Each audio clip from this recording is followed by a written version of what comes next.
everybody? It's your boy Real back with another review, man. It is Teller Tuesday. That's right. We back at it again. Another week, another episode. And I gotta say, this episode is a lot to unpack. It is a lot to unpack. So, per usual, shout out, salute to the Discord gang, salute to those listening on Apple and Spotify, and of course you, the viewer, what's popping? Glad to see y'all, glad to be back another week with y'all. And yeah, man, this episode was heavy. It was a heavy one. It is a confusing one for me to grade. Usually I watch it, I got the score in mind, I'm like, oh yeah, yep, got it. This one was different. This one,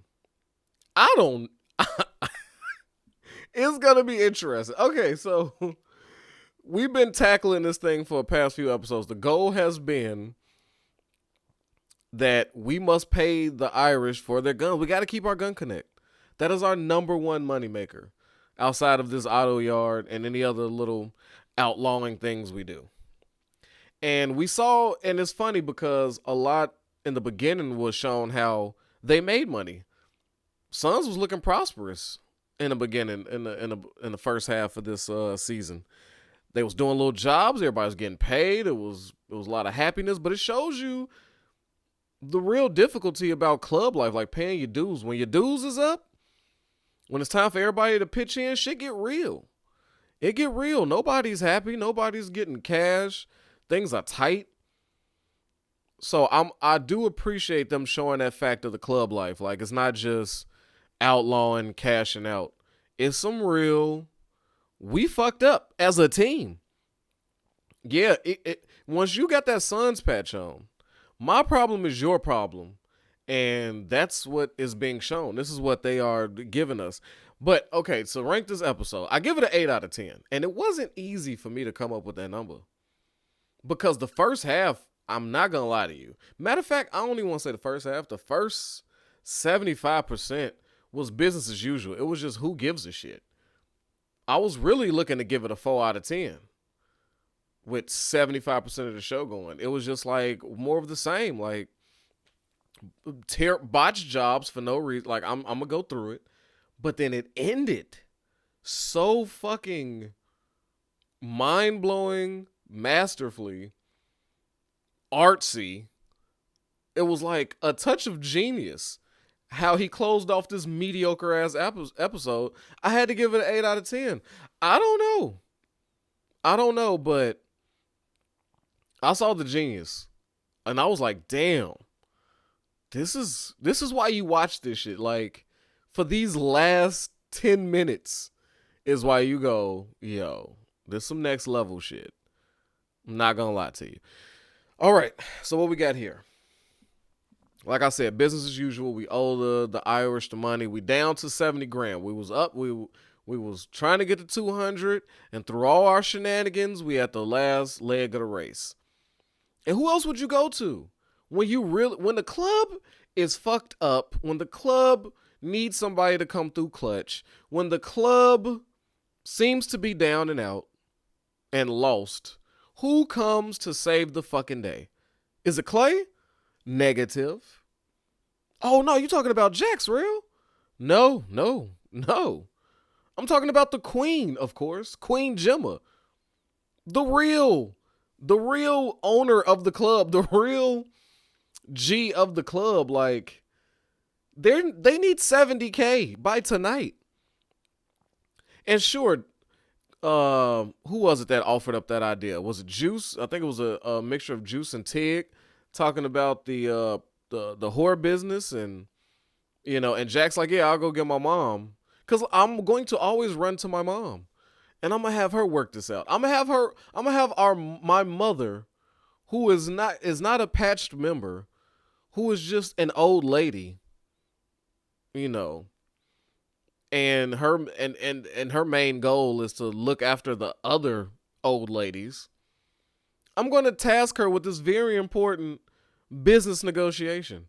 And in true Gemma form, she invites to speak to you under the veil of something emotional. Hey, come on down.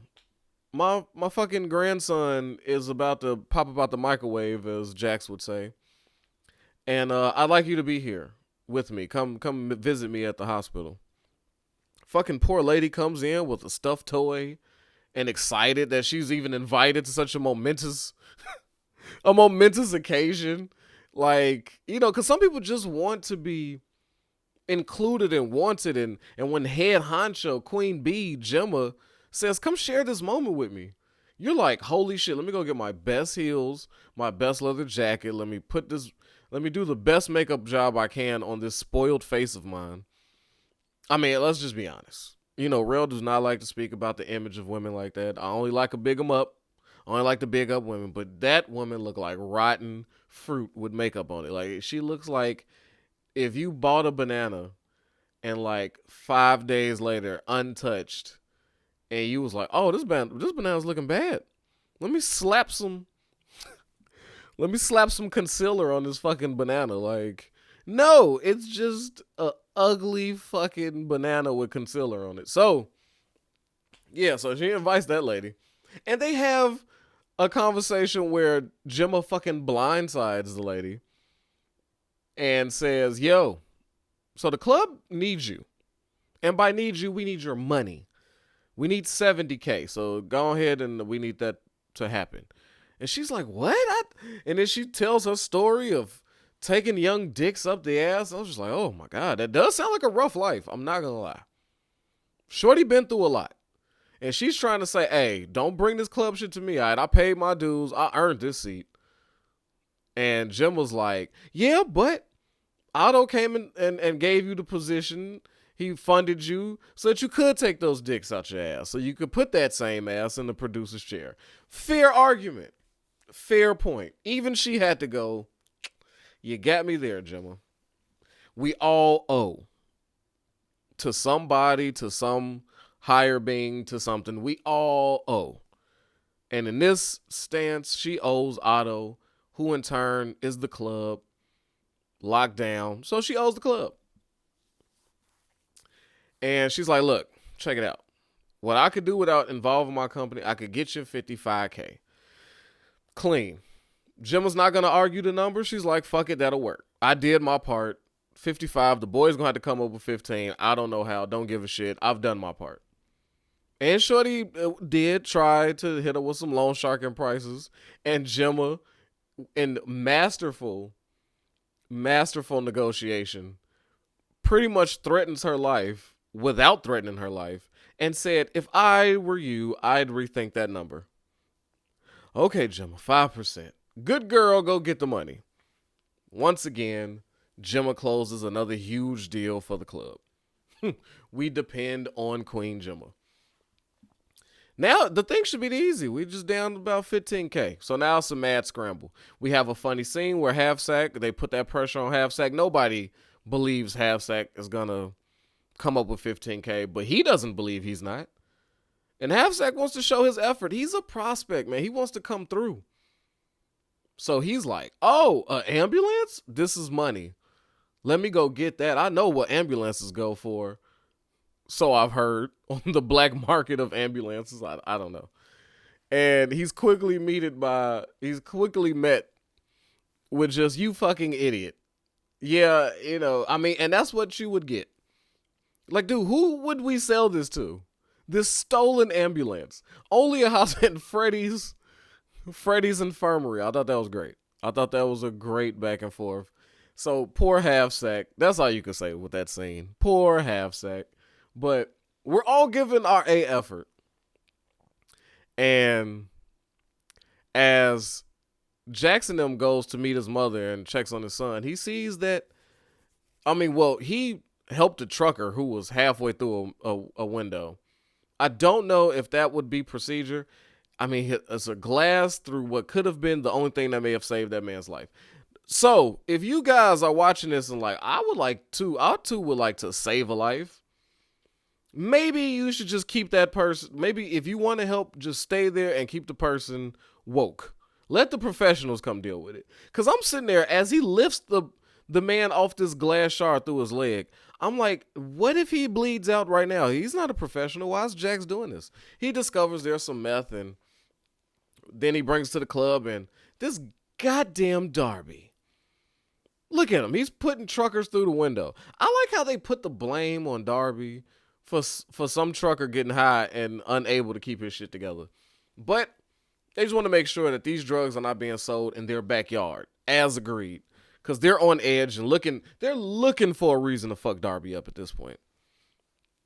And they come up with the idea of, well, Jax will go find out what, go holler at the man, see where he buys his drugs from. Which is a fair point. But in that same scene, Tiggs is giving him the side eye. Like, Tiggs looked at him in disgust. And I could not, for the life of me, understand why. Where is this animosity from Jax coming from? And they put that there for a reason.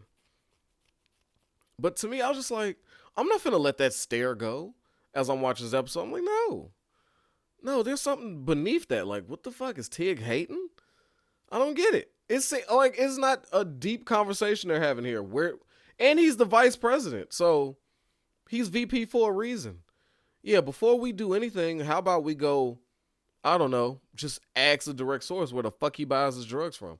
Anyway, they get there, and they see a couple Nords leaving, and the guy they visited is freshly bloodied up. I mean, the security in this hospital is trash. He got the shit kicked out of him, and he owes big money. So they robbed him of keys of some diesel fuel, which would more than fucking pay his little $2,500 debt. Apparently, it's going for $15K out here in the street, maybe even more. Right? So Jax comes up with a smooth idea of, oh shit, well, let's go get that tanker. This solves all our problems. And he's right. He's right. Jax and Opie go get that shit done. They come back, selling it to Urser? I cannot say that fucking sheriff's name. Sheriff Urser? It's a terrible name. I know I'm fucking this up. But I don't give a shit. But yeah, so I guess he runs some business where, he is involved with trucking or truck deals. And I don't know what the fuck he does. But apparently he's somebody who has $20K expendable in cash. Like, everybody just think like coming up with $20K cash is like easy. It's really not. A lot of times you can't just go to your local bank, especially in Charming, and be like, yes, I'd like to withdraw $20,000 in cash today. It typically doesn't happen.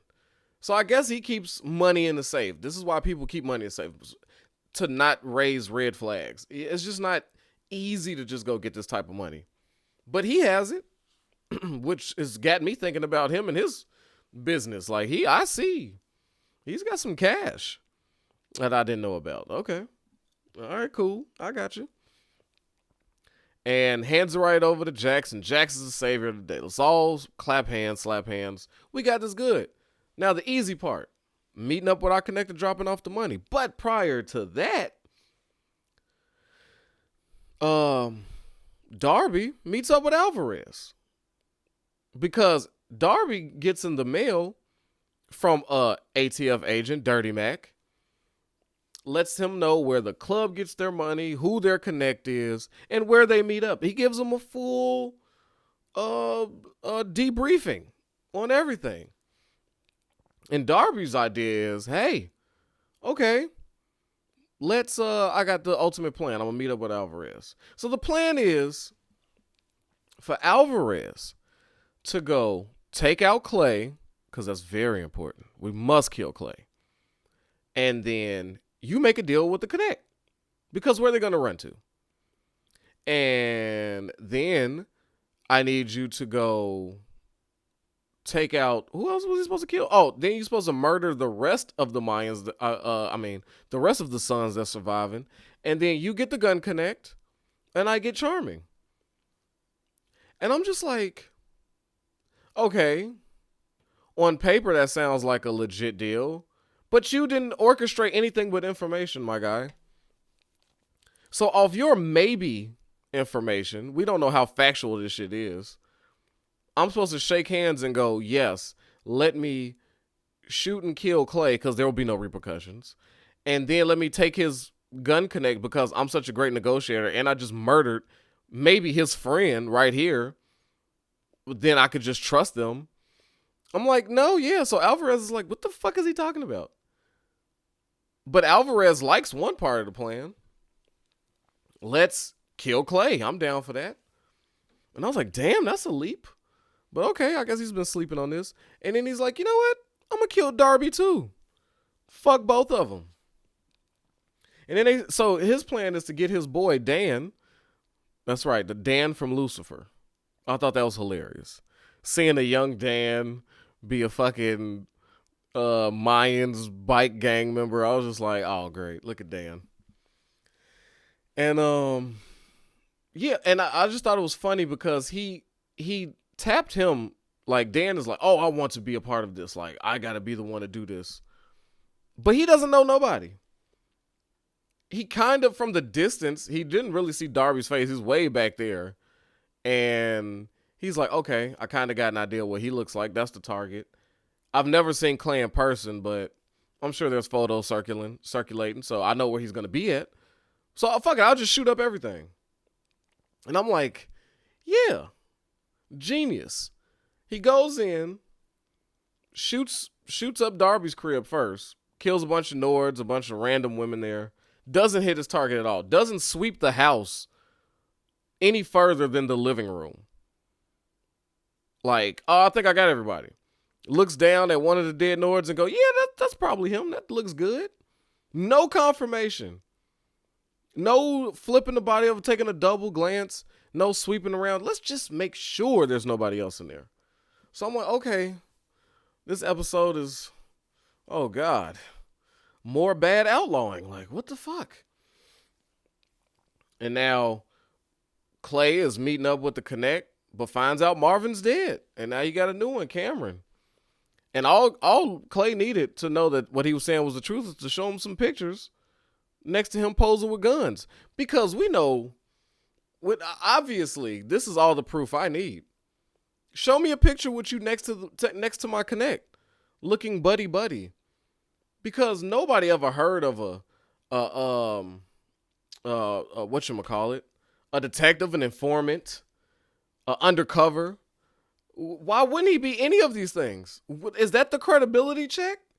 So now I'm really getting pissed at this episode. I'm like, is it a fucking photo, my guy? Clay, you fucking Neanderthal. It's bad enough you look like one. Now you're just going to be like, yeah, a picture of you guys together, good enough for me. Stamp it. Here's your money. Count it up. You got it. I was like, holy fucking shit. But anyway, here comes Dan and his crew. They did one unsuccessful hit. Why not double down for a second unsuccessful hit? Comes in, shoots shit up, fucks around, shoot the Connect, who they supposed to become friendly with. But I guess Alvarez didn't like that part. But he still wanted the intel, so I'm fucking confused at Alvarez's motives. Like, I don't know. Or maybe he had the plan and he chose the worst fucking human being in his gang to pull this off. I don't know. I'm just very disappointed in how the Mayans was moving. I mean, he made Darby look like a fucking genius. Like, and that's really difficult to do because he's just a sweaty, I don't know.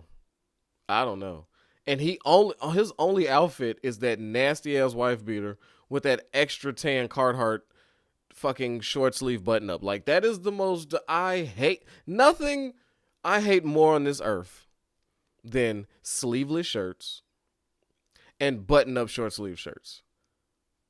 Like, it's no way you can swag that out. So if that's your go-to outfit, you need to holler at Real about, you got issues going on. Get in the Discord. I'll let you know what you need to do. I'll let you know. I'm not going to just talk shit about you. I'm going to provide you direction. All right? Make sure you only purchase t-shirts with sleeves on them. B, never ever in your fucking life pick up a button-up short sleeve. So that's it. I'm not going to put you down like that and not build you up. I'm not here to do that. But be better. Be better. Now, justifiably so, Clay is pissed and the connect is bleeding out. So now we got real problems. I'm like, okay, let's see how we work this out. Chibs is there. The ambulance is there. I'm like, great callback. Half Sack's like, yeah, I got the ambulance right here. Freddy's fucking infirmary. In business. And Clay couldn't do shit but smirk. I mean, shit is getting real serious, but that is kind of funny. And you kind of got to give him that little laugh. Like, all right, okay, Half Sack. So maybe their relationship is getting a little bit better too. So I like to see that. That's cool. Now, Chibs, for about 5 months, he was a medic. He was a medic. I don't know how much he learned, but he learned something to keep the dude alive. Now, in my head, I'm thinking like, oh, they finna go get Tara. Tara's gonna be the surgeon to come save the day. And no, they just need her tools. But outside now, here's the real thing, right? When Jax pulls up, he makes sure the president is okay. Clay, you good? Holy shit, Mayans? The fuck? And then Tig somehow puts it together. It wasn't just the Mayans. It was the Nordic Mayans combination. I told you we should have been dealing with this. And Clay's ready for blood. They tried to assassinate him, so he's rightfully angry. He's like, get everyone. Get them all. I want to see them tomorrow. Fucking guns. We're going to war. Fuck this. And Jax only offered up like, hey, I don't know if war right now is the way to go. We just gave away all our money to this motherfucker that's possibly dying in the ambulance. So we don't know if we got guns coming. We don't have cash. We don't have gun stockhold, but we're going to war. I don't know if anybody else is seeing the situation. Maybe we don't have to react right away. And it's just like they was not hearing him like, oh, war is bad. We shouldn't do war. Or was he really just saying, how about we wait? There's no need to retaliate. You're good. We don't have to go right now.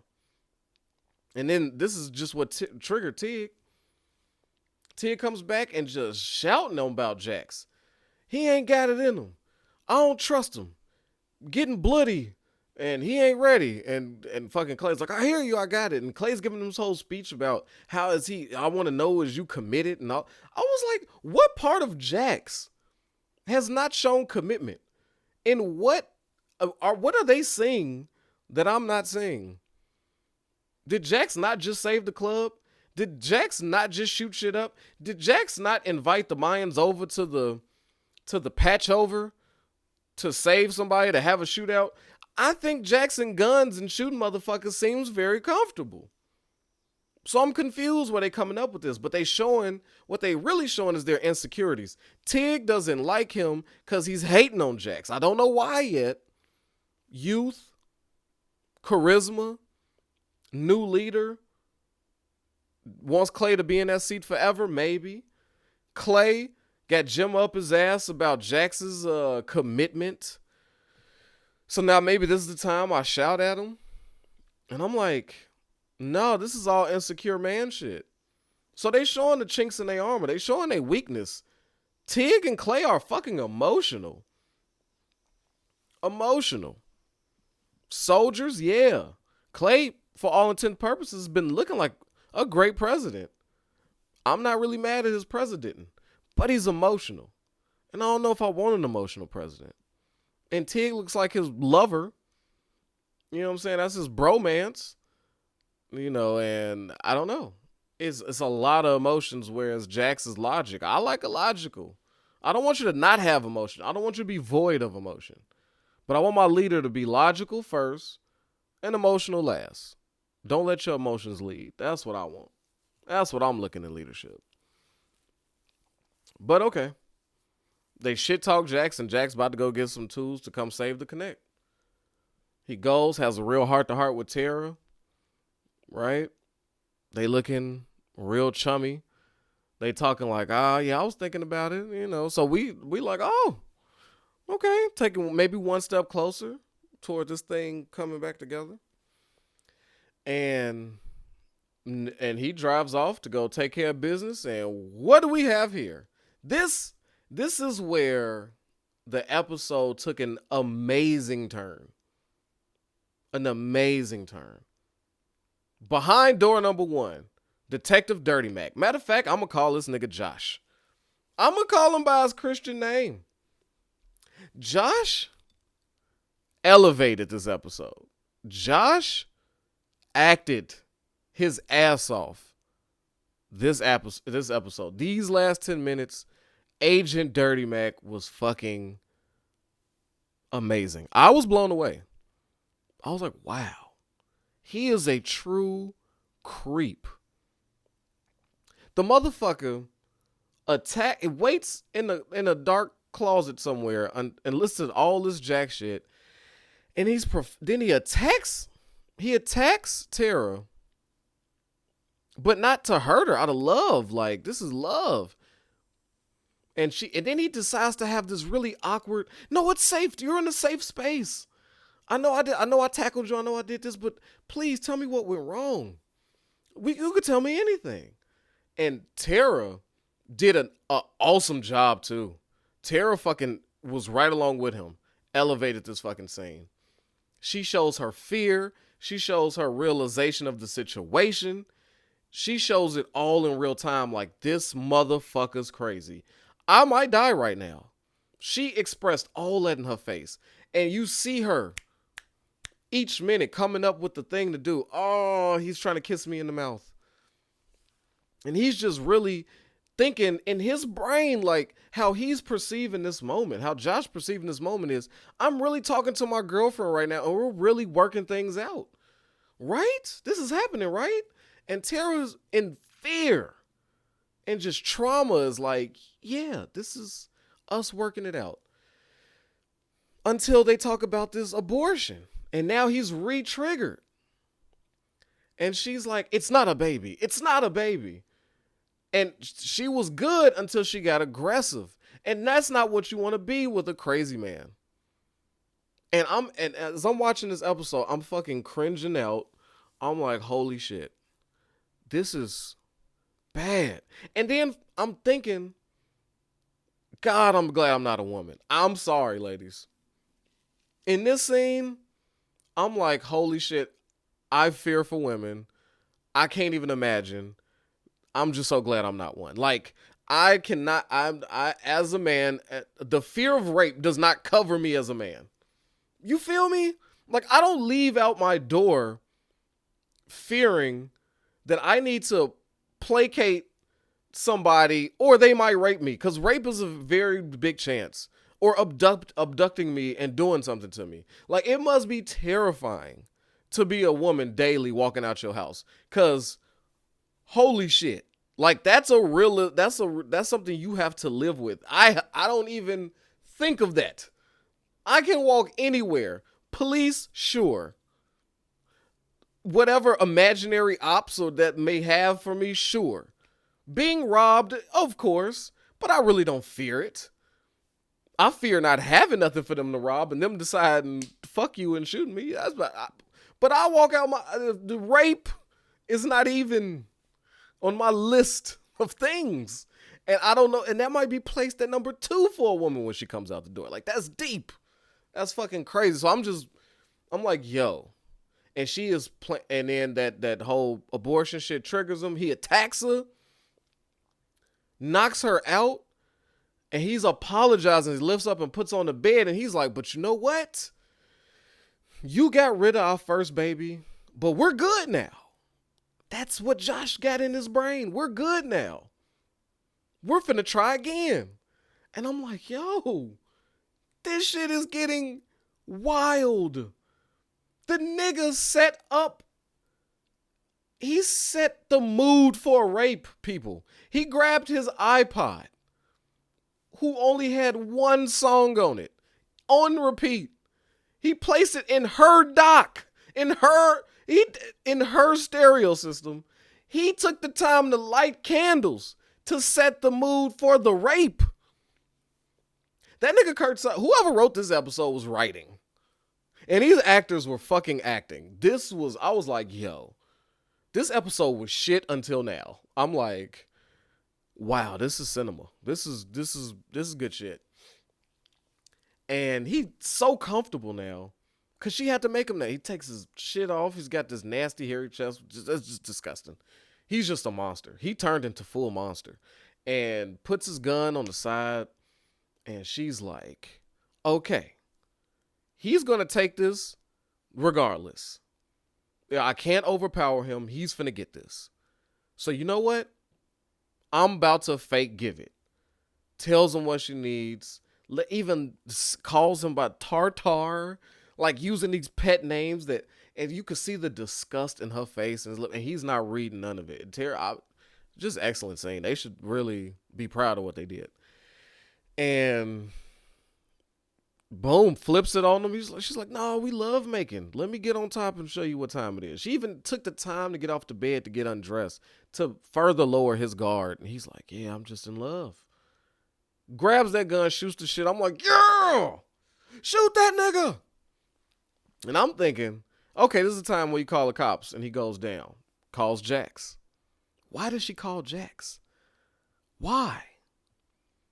Well, I guess if somebody knows to shoot something. Because it's deep down in her, she knew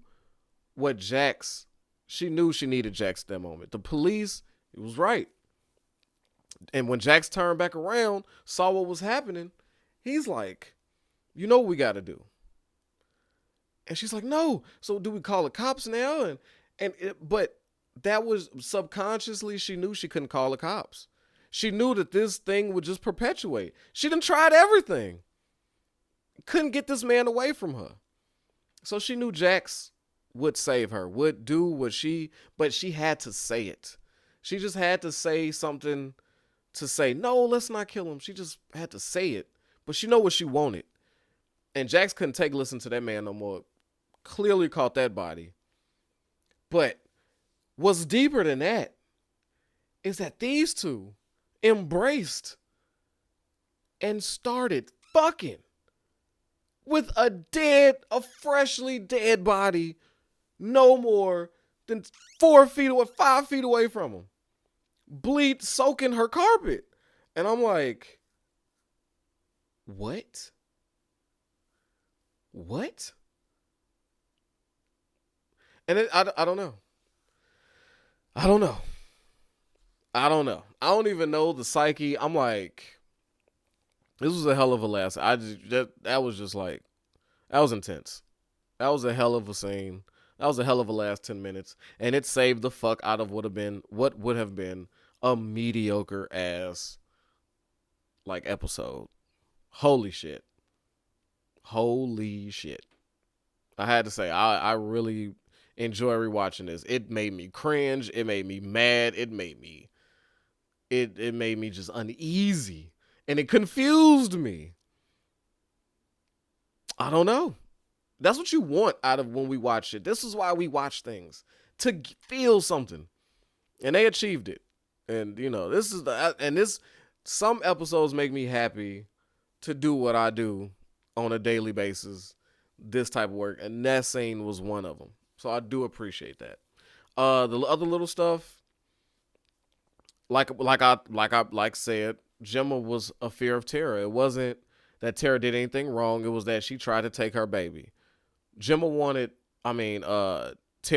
her and Jax to lead a square life, a regular life. I'm a doctor. You can go work on cars. Let's go to Chicago. We're good. You don't need this gangster shit. You don't need this. So, and she was just trying to give him a proper life. Gemma can't have that. She had to control that. No. And then when Tara went to go live her life, now she's the enemy. So we see Gemma's hate. Just like there's a lot of mothers out there who no woman is ever going to be good enough for their baby. Only them. I don't know what that is. A reverse Oedipus complex. I don't know what you call that, but yeah. So we see it. It all unfolds. What we don't see is, so this Tig and Jack shit is looking sketchy, but war is on. War is fucking on. They done paid off their debt. Hopefully saves Cameron life. And a war with the Mayans is about to happen. So, but that's next week. That is next Tuesday. So, man, until next time, protect your health, yourself, your wealth. I'll see y'all next week, man. Peace. Yo, I know I don't need no introduction, but y'all know who it is, man. It's your boy Hollywood Real, and I appreciate you for sliding through and watching these videos. But you know what I need from you?